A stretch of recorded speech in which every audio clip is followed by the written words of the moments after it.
इस युग के परमाचार्य भक्ति योग रसावतार भगवद अनंत श्री विभूषित जगत गुरु श्री कृपालु जी महाराज ने कोटि कोटि प्राणियों को अपने अलौकिक सत्संग प्रवचन आदि के द्वारा लाभान्वित किया है।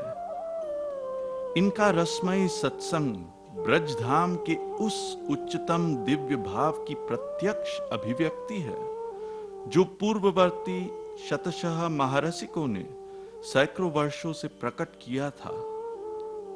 इनका प्रवचन समस्त वेदों, शास्त्रों, पुराणों एवं नाना धर्म ग्रंथों का सार है जो विश्व के समस्त जीवों को भगवत प्राप्ति तथा दुख निवृत्ति का यथार्थ मार्ग प्रदर्शित करता है। आइए अब हम लोग श्री महाराज जी के श्रीमुख से कुछ सुने।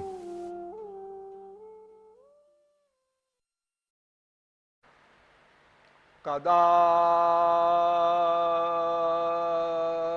द्रक्ष्यामि नन्दस्य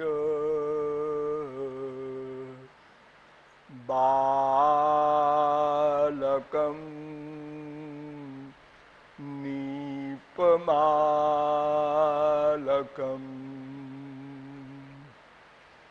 पालकं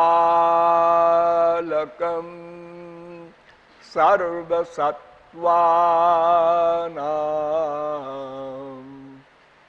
लसत्तिलकभालकम् नमः कमलनाभाय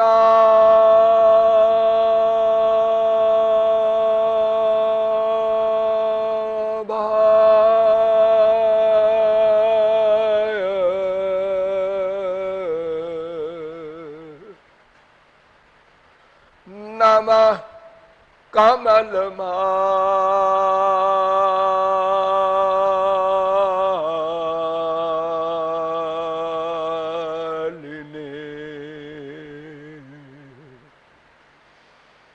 नमः कमलपादाय नमस्ते कमलेक्षण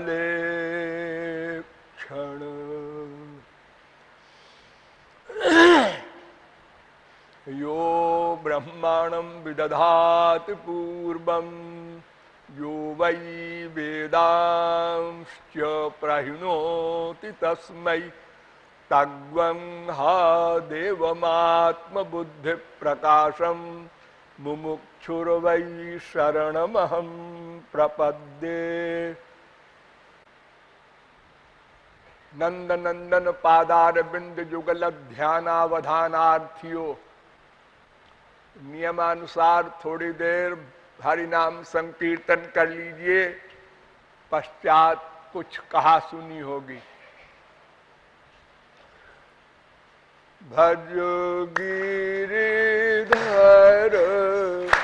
गोविंद गोपाला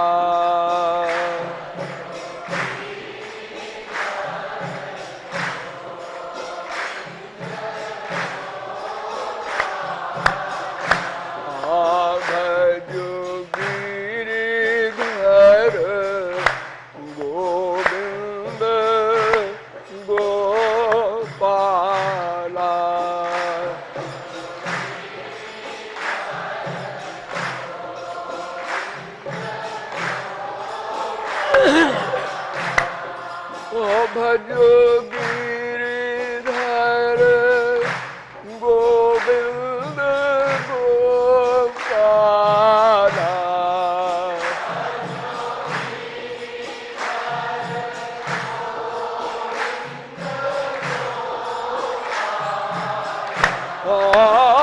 भजो गिरिधर गोविंद गोपाला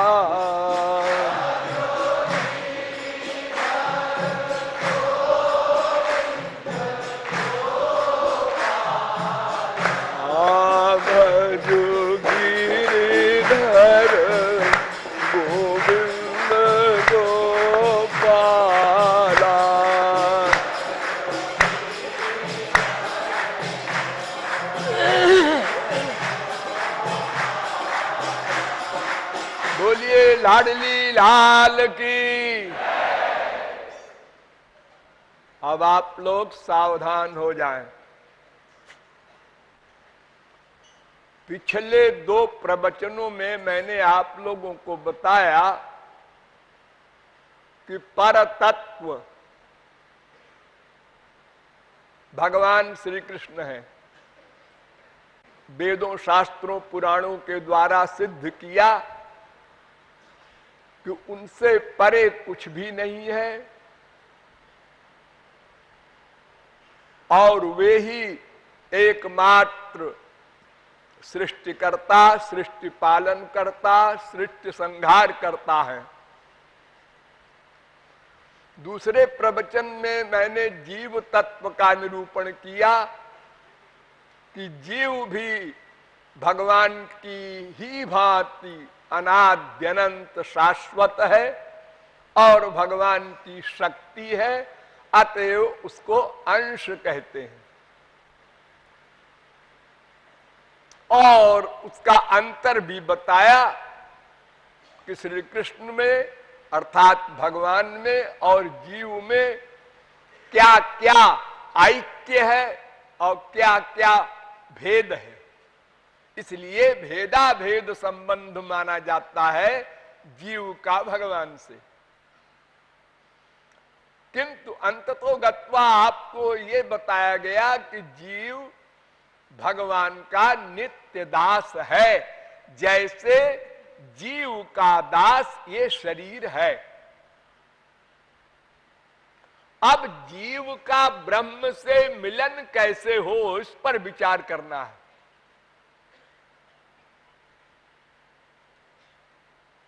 मिलन के निमित्त शास्त्रों, वेदों ने बहुत प्रकार के सिद्धांत बताए हैं, हम अगणित कह सकते हैं।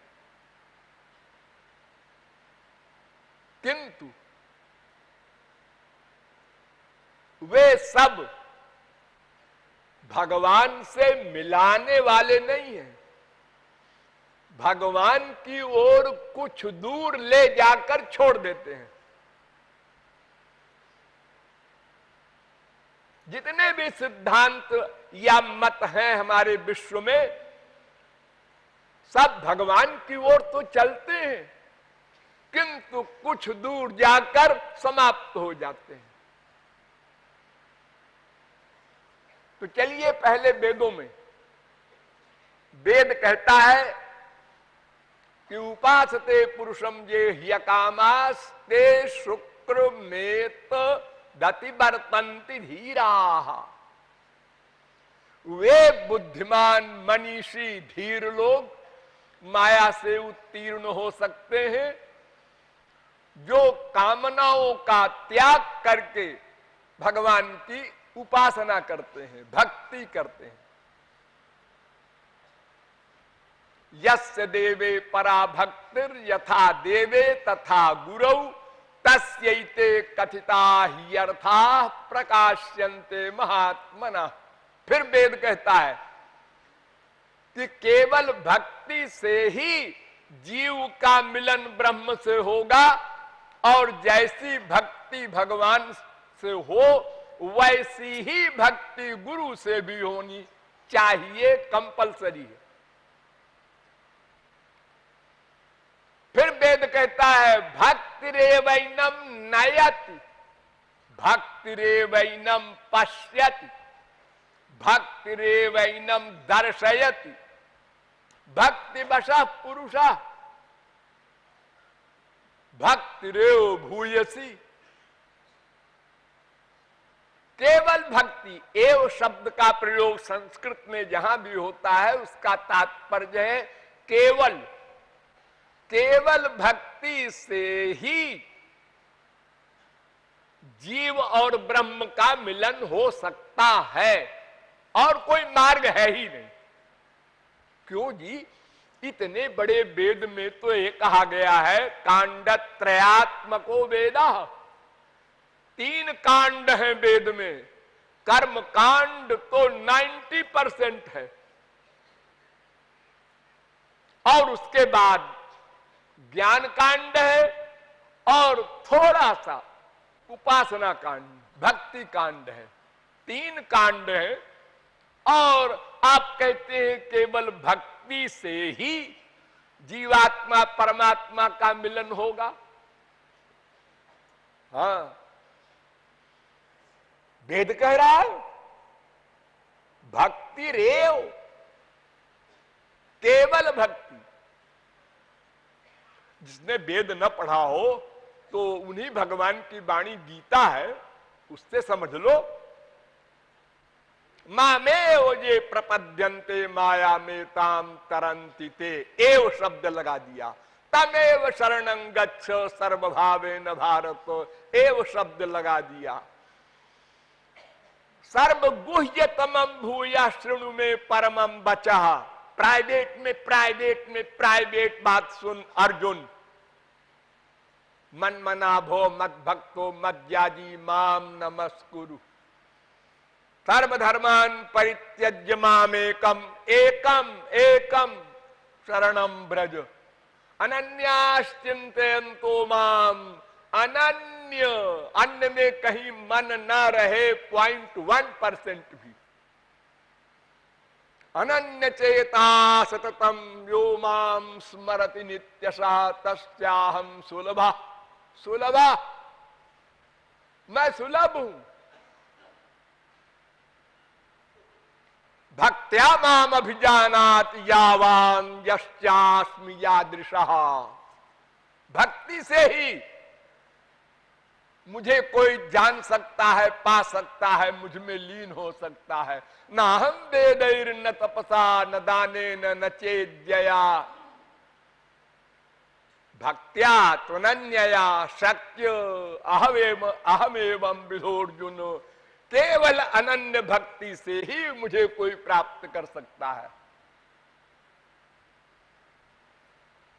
सैकड़ों स्थानों पर गीता में एक ही बात को दोहराया गया है कि केवल भक्ति से ही मैं प्राप्त हूं, ज्ञान से नहीं। नहीं, बहुनाम जन्मनामन्ते ज्ञानवान मान प्रपद्यते स सर्वविद भजति माम सर्वभावेन भारत।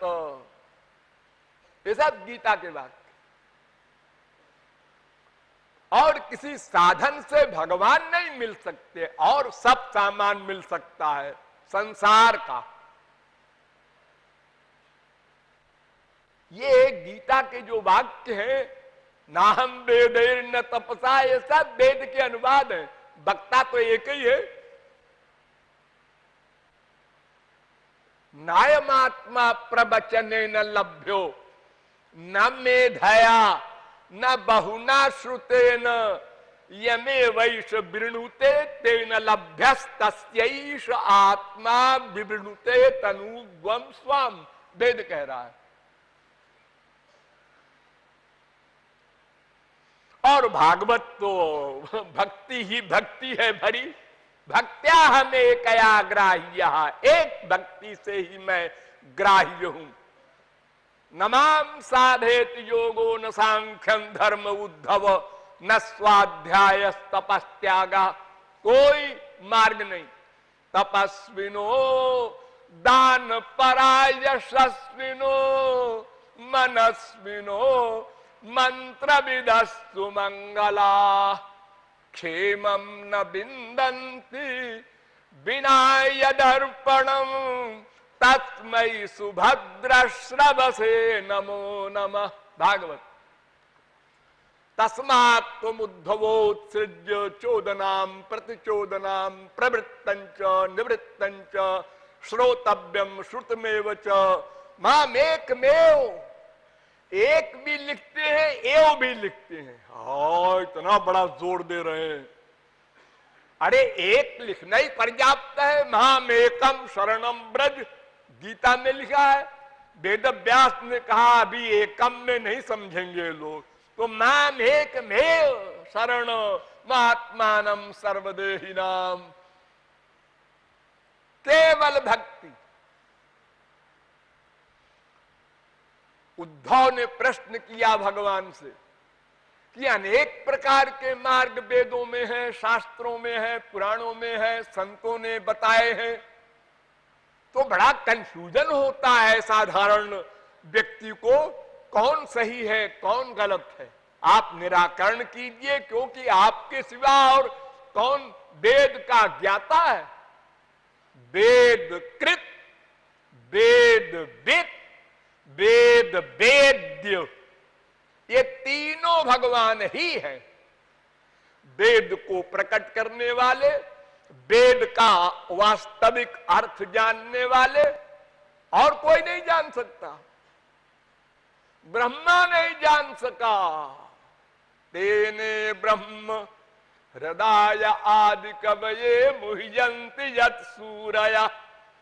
बड़े बड़े सूरी मोहित हो जाते हैं वेद के अर्थ ज्ञान के प्रति। ब्रह्मा नहीं समझ सका। जब भगवान ने अपनी पावर दी तब समझ में आया वेद का अर्थ। ये अलौकिक वाणी है। वेदा ब्रह्मात्म विषया अनंत पारम गंभीरम दुर्विगाह्यम समुद्रवत। क्या बीमारी है? जैसे हमको कोई बीमारी हो जाए पीलिया की, सब पीला पीला दिखता है, ऐसे ही वेद को पढ़ने वाले जो बड़े बड़े विद्वान हैं, छोटे मोटे नहीं, बड़े बड़े योगींद्र मुनींद्र, स्पिरिचुअल पावर वाले, उन्होंने भी वेदों को पढ़ा कि मैं समझ लूंगा, नहीं समझ सके। जिनकी सात्विक बुद्धि, उन्होंने सात्विक अर्थ किया। जिनकी राजस बुद्धि, उन्होंने राजस अर्थ किया। जिनकी तामसी बुद्धि, उन्होंने तामस अर्थ किया। तो एक वेद के अनेक अर्थ हो गए। अरे तो वेद ही में तो कर्म ज्ञान का भी उपदेश है। हाँ है। फिर देखिए, ये भक्ति पर ही सारे आचार्य और सारे ग्रंथ जोर दे रहे हैं, साथ में कर्म और ज्ञान का निरूपण भी कर रहे हैं। हाँ, मजे की बात देखो, अवश्य में भोक्तव्यम कृतम कर्म शुभाशुभम। कर्म करोगे तो उसका फल भोगना पड़ेगा, बंधन होता है। न त्याज्यमिति चापरे, गीता कहती है कर्म का त्याग न करो। और नहीं ज्ञानेन सदृशम पवित्रमिह विद्यते, ये भी कह रही है गीता, ज्ञान के समान पवित्र वस्तु कोई नहीं। ज्ञानादेव ही कैवल्यम, तेन त्यक्तेन भुंजी था मागृध कस्य स्विद्धनम। वेद कह रहा है कर्म करो।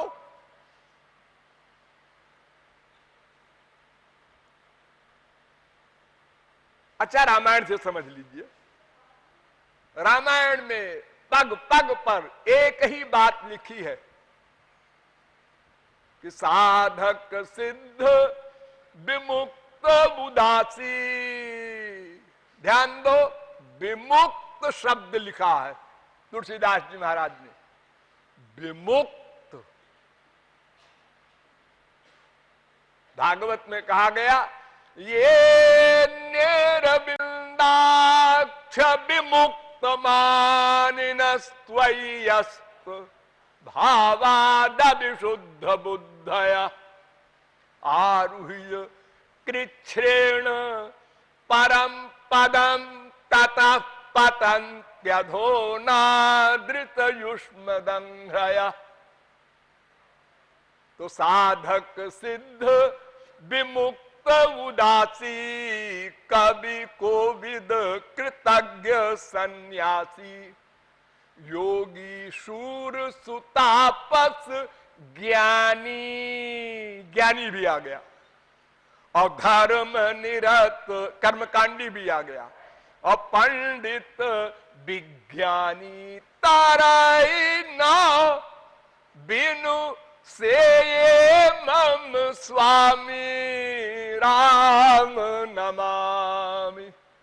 नमामि नमामि। बारी मथे बरु होई घृत, सिकताते बरु तेल। बालू से तेल निकल आवे, पानी से घी निकल आवे, इम्पॉसिबल भी पॉसिबल हो जाए, किंतु बिनु हरि भजन न भव तरिय, यह सिद्धांत अपेल। भक्ति से ही भगवान मिलेंगे। राम ही केवल प्रेम प्यारा, जान लेहु जो जानन हारा। मिलहि न रघुपति बिनु अनुरागा, किए जोग जप ज्ञान विरागा। कोई मार्ग नहीं है। नेम धर्म आचार तप, योग यज्ञ जप दान। भेषज मुनि कोटिन करिय, रुज न जाहि हरियान। उसकी दवा ये सब नहीं है। रघुपति भक्ति सजीवन मूरी, ये दवा है।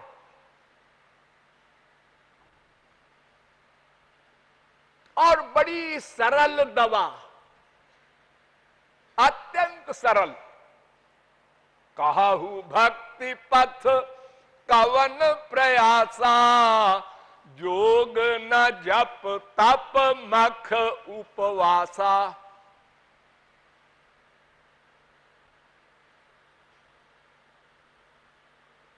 तो भक्ति ही एकमात्र मार्ग है, ऐसा सभी मतवादी कह रहे हैं, वेद से रामायण तक। अब फिलॉसफी से समझिए। किसी भी मार्ग का निर्णय 5 प्रकार से होता है।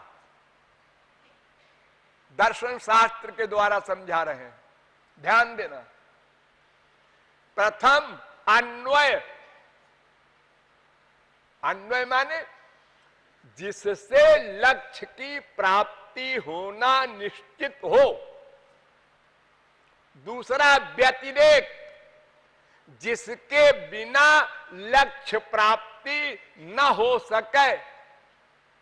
तीसरा, वो मार्ग अन्य निरपेक्ष है या नहीं, यानी किसी और की भी अपेक्षा करता है या स्वतंत्र है। चौथा, उसमें सार्वत्रिकता है कि नहीं, वो सर्वत्र सबके लिए सुगम है कि नहीं। पांचवा, वो मार्ग सबके लिए है या कोई खास खास अधिकारी है, सनातन है या कुछ काल का है। ये तमाम बातों का उत्तर अगर कोई सही सही पा जाए तो समझ ले कौन सा मार्ग सही है।